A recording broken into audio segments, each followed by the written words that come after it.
Now in Fast Track News, for the 14th time, Purdue tuition rates will remain frozen. And Boilermakers are saying thank you, really thank you.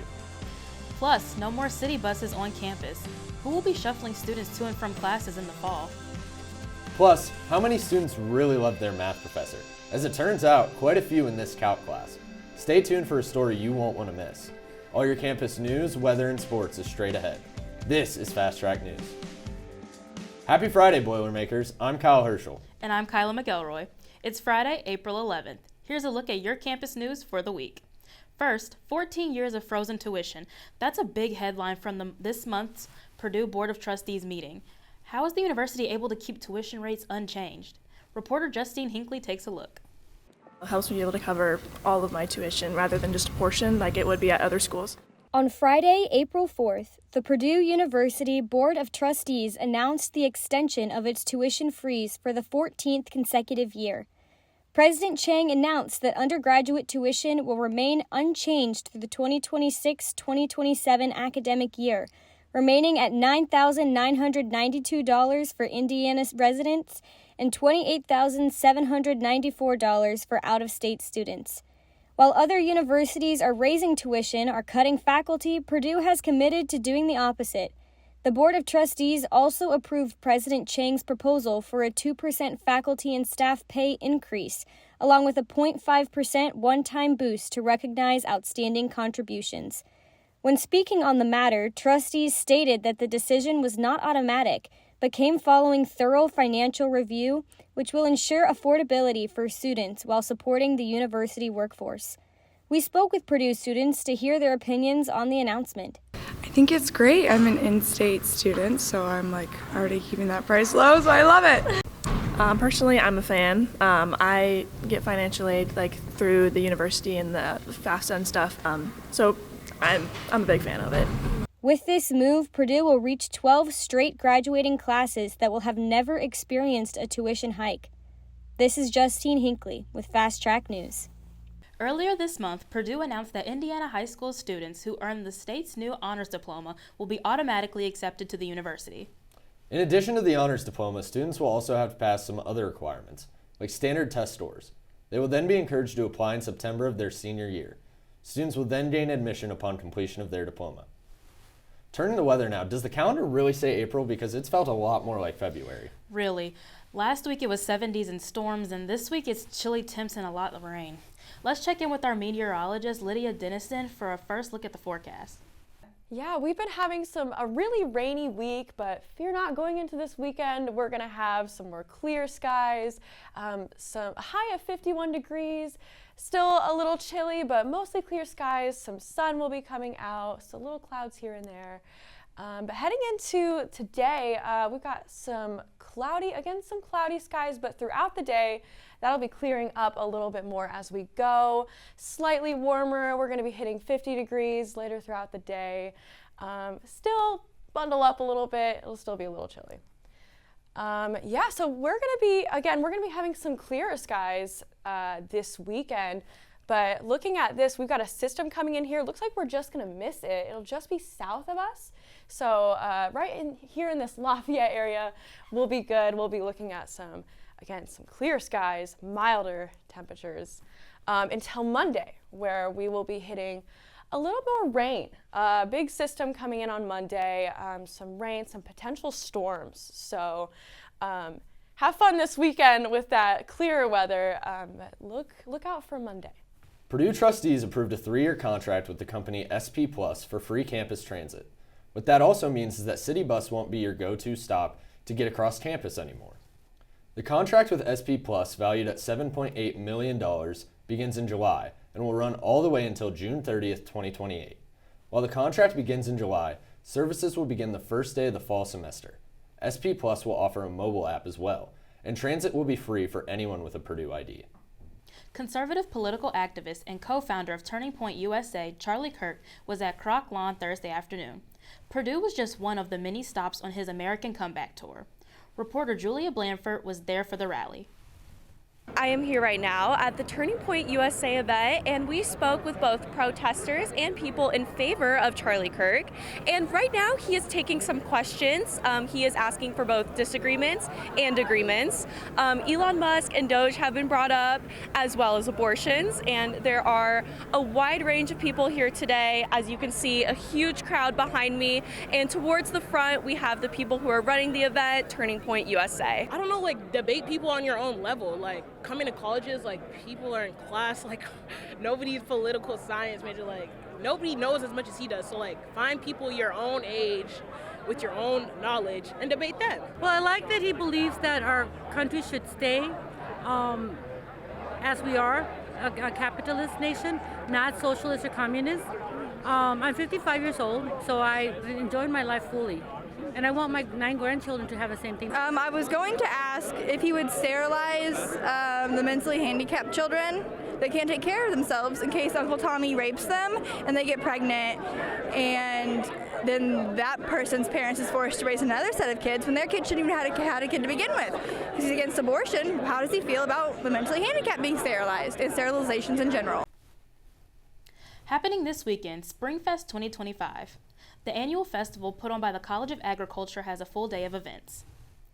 The schedule includes the Bug Bowl, a plant sale, the Vet School Open House, and booths from departments all across campus. Also happening on Saturday, the 17th Annual Purdue Challenge 5K, which raises money for the Purdue Center for Cancer Research.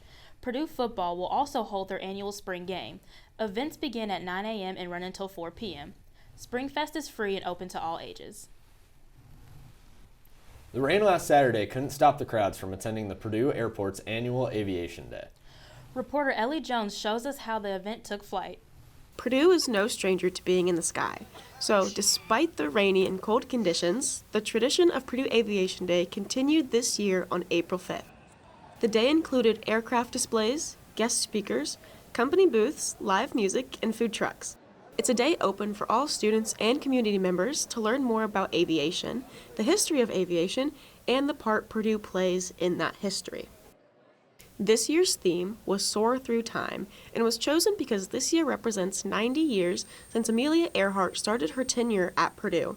It is also to highlight the opening of commercial air service out of West Lafayette, and celebrates the new Amelia Earhart terminal, which is set to open up later this year. This event is student-run by the Aviation and Transportation Technology students. I was able to talk to president and co-director of the program, Jonah Rifkin, about Aviation Day and its rich history and legacy. Yeah, so Aviation Day dates all the way back to 1911 here at Purdue. It came back in 2016 as a way to celebrate aviation, and then 2016 is really when it took on the form that we know today, and that's thanks to some students that had bigger visions for the event, and I'm really honored to carry on that legacy. That's really important to me. Rifkin hopes that Purdue Aviation Day is an inspiration to the community, future aviators, and hopefully inspires people to become more interested in aviation. The thing that means the most for me is inspiring the next generation of aviators. There's some people that come to this event and have never seen an airplane before, or have never known that a career in aviation is possible for them.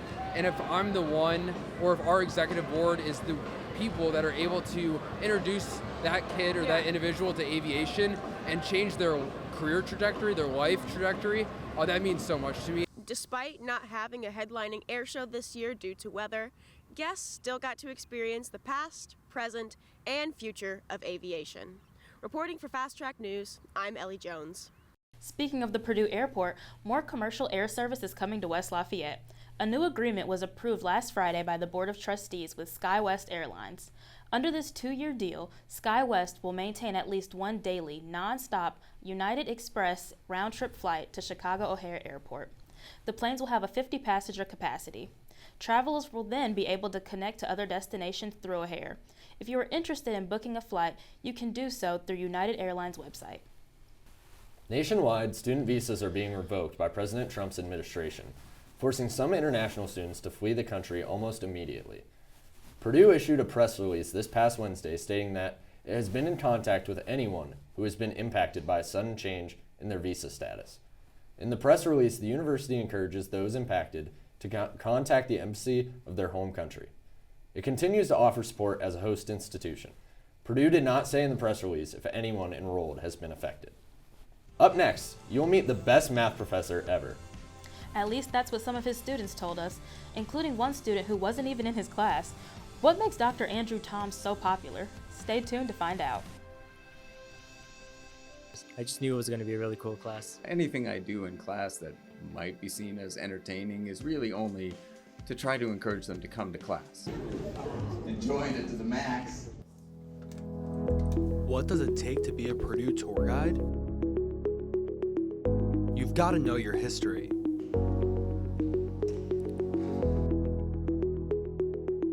You have to know your facts.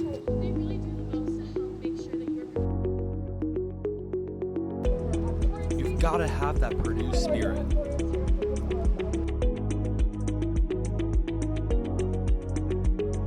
And you have to walk backwards.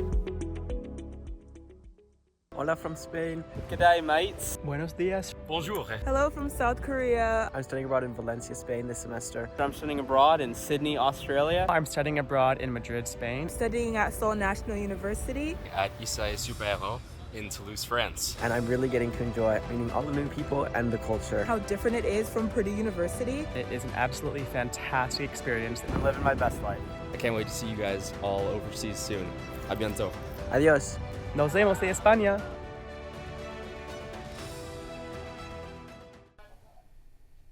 I hear there are students enjoying a Calc 3 lecture. People are actually excited to listen about formulas and equations. Yes, they are, Kyle. Professor Andrew Tom has become a popular figure on the Purdue subreddit, so I decided to take a look into it. Imagine posting on Reddit about your favorite professor and waking up to hundreds of upvotes from students who feel the same way. This is exactly what happened to Professor Andrew Toms, whose personality and style has gone viral. There he is, he's going to laser therapy for God knows what, his hips or something. With hundreds of upvotes coming in, it wasn't long before students across campus, and even some who aren't in his classes, started paying attention. Yeah, so this is actually my first time showing up to Tom's lecture. Like, I'm not in this section, I'm in the morning section, but I've heard some really good reviews from past students and current students about like how well of a job he does at explaining Calc 3. So I was like, I have time today, so might as well like sit in and get some last information before our midterm tomorrow. The online praise doesn't stop at Reddit. Professor Toms has earned a near perfect score on Rate My Professor, with 94% of reviewers saying they would take his class again. I think he's really cool. Even before I went to his class, I searched up his name, and he has his website. And on his website, he's doing rock climbing. And just when you see like a math professor doing like rock climbing, which is stereotypically unnatural for math professors, I just knew it was going to be a really cool class. When asking what his goals were in teaching, this is what he told us. For me, the first principle of teaching is that you have to care about your students. I mean, if you don't have empathy for them, then it's very hard to do a good job of teaching. Anything I do in class that might be seen as entertaining is really only to try to encourage them to come to class. Enjoying it to the max. Oh, he's looking pretty spry there. This professor's impact clearly goes beyond the classroom, but the lessons and laughs stick around. This is Kyla McElroy reporting for Fast Track News. It's very impressive to have that kind of impact on students, especially in a large lecture. For sure. I really enjoyed talking to him. Hi, I'm Lydia Deniston bringing you the weather this week. I'll be talking a little bit more after the break about how we're going to get some sunnier skies, but a little bit of rain here and there. Stay tuned.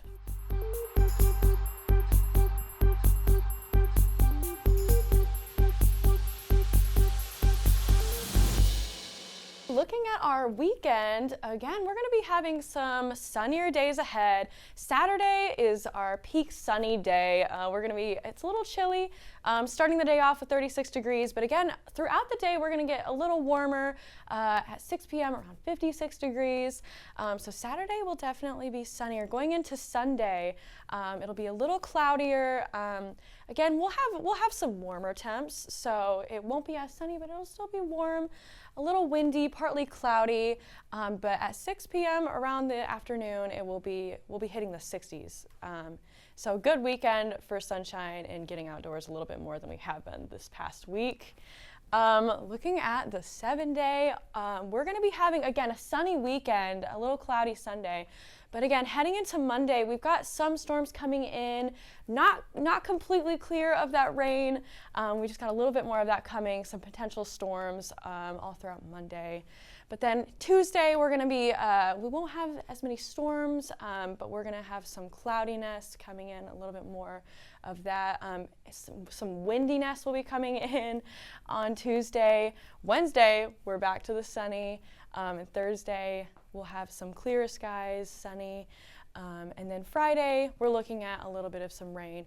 So lots of different things this week, very Midwest. But yeah, throughout the week, we're going to have some warmer temps. Friday, we're going to be hitting 67 degrees, so a little warmer than it has been. But yeah, stay tuned for that. Again, here's looking at Monday. This is that storm coming in.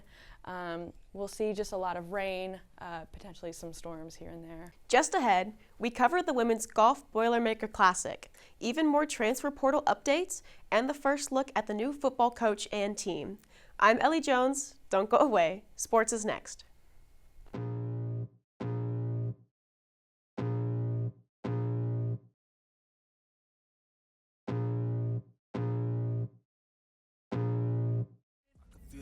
Creeping up from the heathens, got will, got fight, got pride, got reason. If they wanna go eat, then you know I'm gon' feed them. If you're coming for me, hope you're ready for a demon. I got drive, got sight, always have a vision. I don't lie at night, I be in my feelings. I'ma be fine, need time, and I'll soon be winning. I can feel the blood creeping up from the heathens, got will, got... Starting off the sports coverage this week is reporter Katie Donninger. She covered the women's golf tournament this past weekend. This is Katie Donninger reporting from the Ackerman Allen Golf Course on Purdue's campus. I'm here for the Women's Golf Boilermaker Spring Classic. It's obviously a windy day on the golf course, but the Boilers are doing their best to stay on course. Despite putting up a good fight, the Boilers came in 8th in the tournament. We spoke to head coach Zach Bird about what he hopes to learn from this match in order to focus on the upcoming postseason. You learn a lot more when you lose than when you win. So, you know, we've got a lot that we've got to get better before postseason. Postseason starts in about 10 days, and we've got a lot of things we've got to work on. This was kind of jolted us back a little bit after we won last week. A bright spot during the tournament was freshman Samantha Brown. She led the Boilers with a +6 across 2 rounds, and she had her second hole-in-one in back-to-back tournaments. We spoke to her about what it felt like to see the ball drop into the hole. No, it was a great feeling to finally see something go in, especially if I felt like, things weren't going my way. And then for something to happen like that, it helps a lot. She will have another chance to keep her hole-in-one streak going as the Boilers start the postseason. Reporting from the Boilermaker Golf Complex, this is Katie Donninger for Fast Track Sports. Up next, the Boilers will play in the Big Ten tournament at Bully Rock Golf Course in Haverty Grace. The tournament starts on April 18th. And tomorrow, Ross-Ade will have its first dose of football of the 2025 year. The Purdue Football 2025 spring game is taking place tomorrow at noon in Ross-Ade Stadium. This will be the Boilermaker fans' first chance to catch a glimpse at their brand new head football coach, Barry Odom, in action. Last week, 2 of our very own sports reporters were able to attend a closed practice and speak with Coach Odom afterwards. Odom was asked about the progress of spring camp and certain position battles, but he reiterated that nothing is final and everyone is still being evaluated. Be sure to attend the spring game tomorrow to get your first glimpse of the Odom era of Purdue football. But don't worry if you can't make it. Our reporters Alex Custer and Kyler Casbin will be there updating our social media throughout the afternoon. Also, be sure to tune in next week, where we will do an in-depth review of everything we were able to see at the spring game. And in basketball news, Purdue women's basketball added their first transfer ahead of the 2025-2026 season this past week. Taylor Feldman, an incoming senior, played the last 3 seasons at Northern Arizona University, where she was named to the first team All-Big Sky this past season. She started all but 1 game this season, averaging 16.4 points, 3.9 assists, and 3 rebounds per game. Feldman was one of 13 players nationally to have an above 40% field goal percentage, above 35% three-point percentage, and an above 85% free throw percentage, while also scoring over 550 points. And Braden Smith became the first Purdue winner of the Bob Cousy Award, which is awarded annually to the top point guard in the country and voted on by the Naismith Memorial Basketball Hall of Fame. The Big Ten Player of the Year and consensus first-team All-American averaged 15.8 points, 8.7 assists, 4.5 rebounds, and 2.2 steals this season, while also breaking multiple school and NCAA records. Smith joins Carson Edwards and Zach Edey as the only players from Purdue to win any of the 5 positional awards given out by the Hall of Fame each season. Smith will enter next season 125 points and 242 assists, shy of becoming the first player in NCAA history with 1,500 points, 1,000 assists, and 500 rebounds, as well as being 319 assists away from setting the all-time NCAA assist record. Smith will lead a Boilermaker squad that many sport outlets are projecting to rank high next season in their way too early rankings. The New York Times projects Purdue to be ranked number 1 next season. ESPN predicts that Purdue will be number 2, and CBS Sports currently has Purdue at number 3. The men's tennis team had a successful rivalry weekend, defeating IU 4-1 at home last Saturday. Big wins for the Boilers included number 1 singles Alexa Krivikopic and the duo of Henrik Villonger and Maj Premzel in doubles. The win brought the Boilers to a 10-8 record for the season and served as the men's first home win against the Hoosiers since 2016. All of the men's wins have come at home at the Schwartz Tennis Center, where they will take on Washington and Oregon this weekend. Women's tennis lost their undefeated home record after dropping matches to Michigan State and Michigan last weekend. The Michigan State match attracted a crowd with the day's Wimbledon theme, but the Boilers came up short in a 4-3 loss. Fatima Gutierrez and Catherine Wilson won 6-2 in doubles. Number 1 singles Carmen Gallardo-Guevara dominated her match, winning in 2 sets while dropping just 2 games. Number 2, Ida Clement, and number 6, Catherine Wilson, both won in 3 sets. Number 3, Michigan, clinched a 4-0 win on Sunday, but the Boilers put up a strong fight against highly ranked opponents. Gallardo-Guevara lost her first set in a tie-breaker before winning a 4-2 advantage in the second set of an unfinished match against number 4 ranked Julia Flegner. The women's team will take on number 3 Wisconsin in Madison tonight before traveling to Minneapolis to play Minnesota on Sunday. And this past weekend, the Purdue track and field team had their first outdoor victory this season. On April 4th and 5th, Purdue competed at the Pepsi Florida Relays, where Britannia Johnson earned the Boilermakers an impressive win in discus, throwing an incredible distance of 54.31 meters on her final throw of the meet. She took over second place by about 2 meters. Additionally, she also surpassed her own personal best by about 3 meters. Her twin sister, Brittany Johnson, also competed in the discus throw, but was only able to place 5th at 50.93 meters. We wish the team good luck as they travel to Azusa Pacific University to compete in the Brian Clay Multis. And over the last few games, Purdue baseball has suffered some close losses, ultimately putting them at 8 losses in a row. Last weekend, they were swept in Seattle by Washington, and the icing on the cake was the walk-off home run by the Huskies in the final game of the series. Then, the Boilers gave up another close one to Indiana State on Tuesday after taking a 7-3 lead. An error at second base in the 8th allowed the Sycamores to score 4 unearned runs, all with 2 outs. The Boilers did tie it to send it to extras. However, Indiana State capitalized on another unearned run due to a throwing error in the 10th, handing Purdue the loss. They start a 3-game series here against Rutgers tonight at 6. And Purdue softball had a strong weekend, taking 2 out of 3 games against Minnesota at Bittinger Stadium.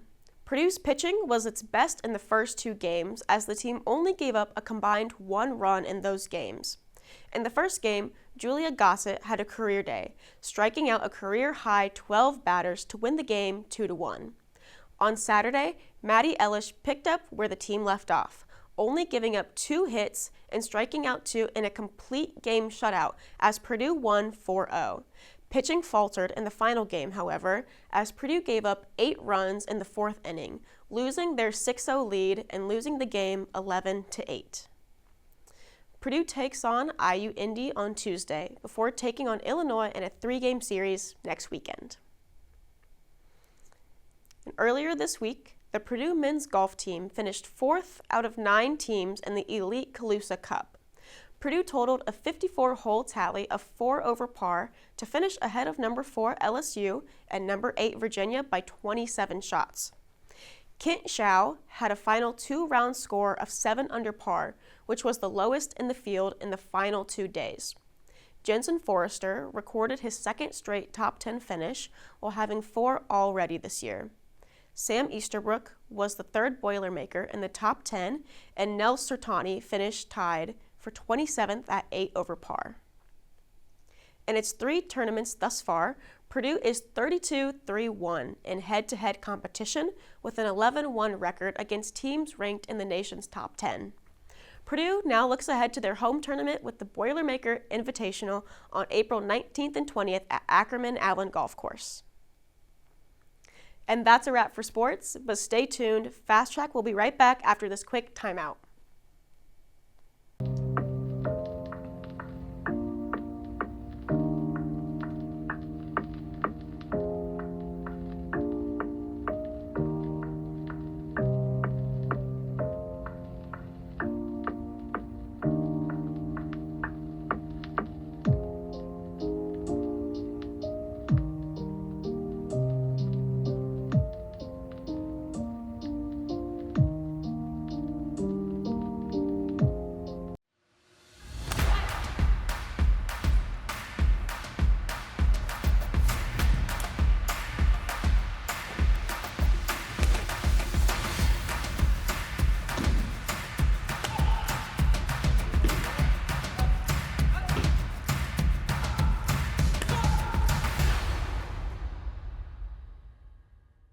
You're watching Fast Track News.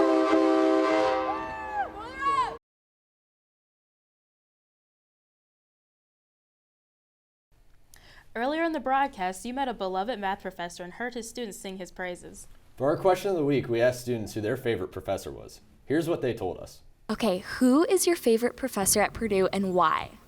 My favorite professor's name is Ina. She is one of the most loving people, and she cares so much about her students and is always there to answer any questions or just be there for you. So I would say my favorite professor at Purdue is Suchuan Dong.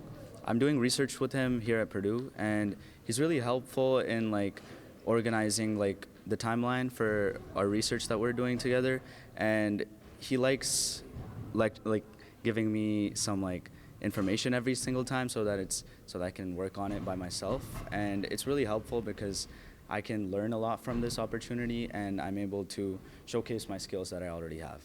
I would say currently my favorite professor is Professor Coco for my criminal justice class. He's super sweet, a great lecturer.